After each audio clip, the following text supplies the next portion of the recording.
वांद्रे गरीबनगरमध्ये दुसऱ्या दिवशीही अतिक्रमण विरोधी कारवाई सुरूच। रेल्वे रुळांलगतच्या 4 ते 5 मजल्याच्या घरांवर बुलडोझर। अतिक्रमण विरोधी कारवाई वेळी पोलिसांकडून स्थानिकांनी केलेल्या दगडफेकीनंतर लाठीचार्ज। अजित पवारांच्या राष्ट्रवादी काँग्रेस पक्षामध्ये राजकीय भूकंपाची शक्यता। तब्बल 22 आमदार शरद पवारांना भेटल्याची माहिती। राष्ट्रवादीचे अनेक आमदार शरद पवारांच्या संपर्कात असल्याची विश्वसनीय सूत्रांची माहिती।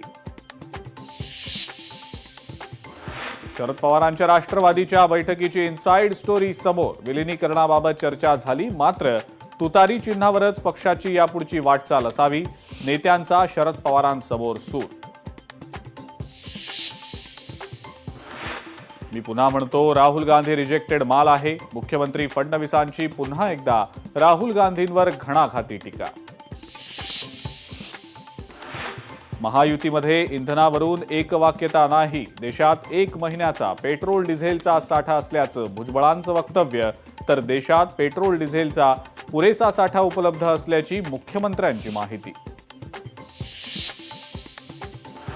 कोकण विधान परिषद निवडणुकीत शिवसेना विकास गोगावलेंसाठी आग्रही।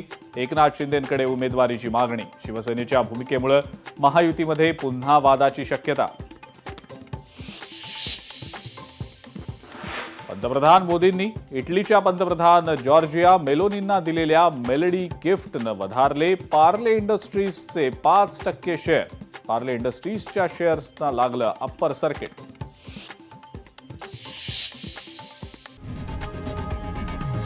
लोकशाही मराठी ऐका, पहा, जागरूक रहा।